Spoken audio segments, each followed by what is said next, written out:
Times Square, New York, there really is no place quite like it on New Year's Eve. There is, though, one depressing note at the beginning of the year. Oh yes, the elite counter clock has gone back to zero on our frequent flyer programs.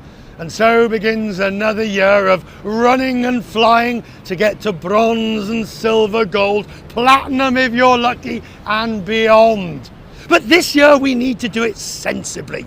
We need to get value for money, especially as there's a whole raft of new fees and charges coming at us.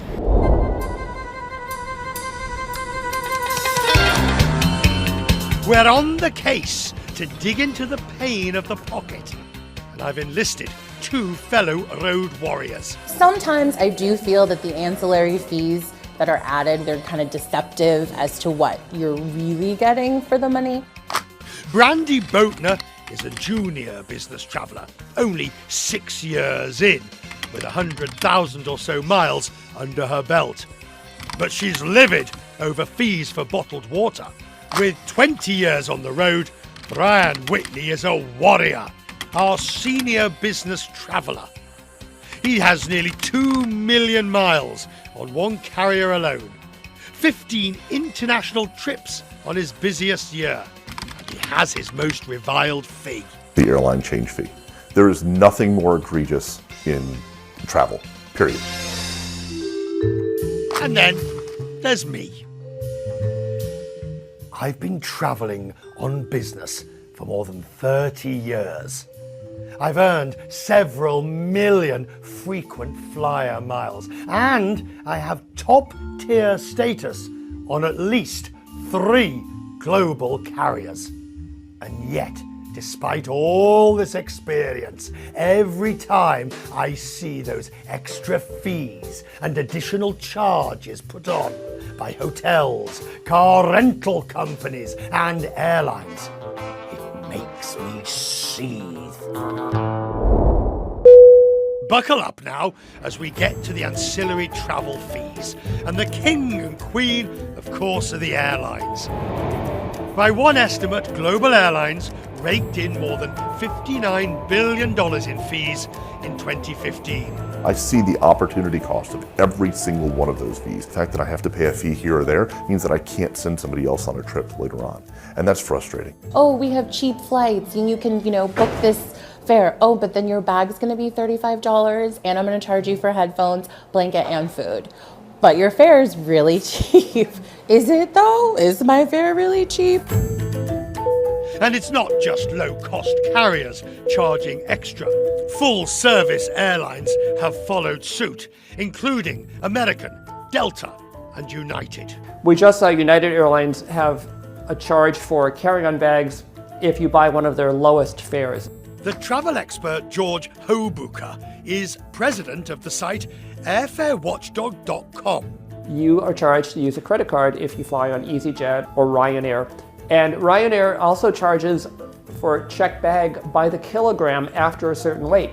I know somebody who actually had to pay $300 for a checked bag because it was so heavy.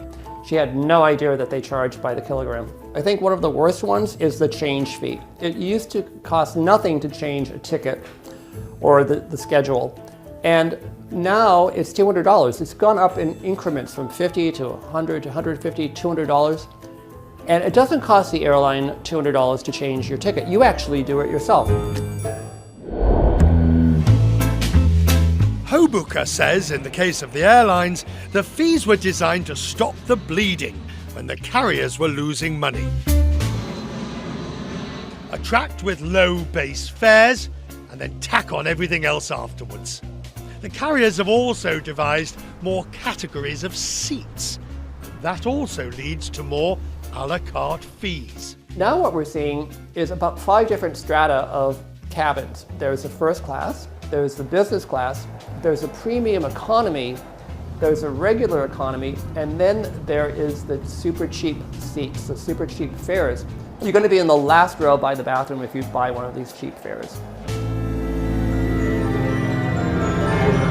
The differences in rules and fees can be dizzying. You're constantly trying to figure out what are the rules and how does it work and how do I get to the status, because they've gamified this all for us. It's all about who's got the diamond badge tag versus the platinum badge tag, and how do you get there and what do you do, because you think if you get to this next level of status that you're going to be treated better. Our junior business traveller thinks elite status would ease some of the sting of the fees. I want to reach that and just say, I've done this, I'm an elite traveler, here's like my badge of honor and what that entails. And what status entails when it comes to fees? Not much. You get free checked bags, but you can get that with a credit card. It used to be that the number one reason to be loyal to a particular airline was the free upgrade. They're selling more of these seats, and it's almost impossible now to get an upgrade. Breaking up, as they say, is never easy. I'm a slave to this airline. If I want to go make a choice, it's almost like having a divorce. You've got to look at what do you have invested into it, what am I going to get out, and what am I really going to get to, and how painful is it really where I am today.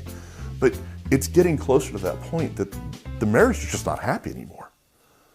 And maybe we got to look at seeing some other people. Is the relationship between the business traveller and the hotels any better? When there's light at the end of the tunnel, we have some solutions.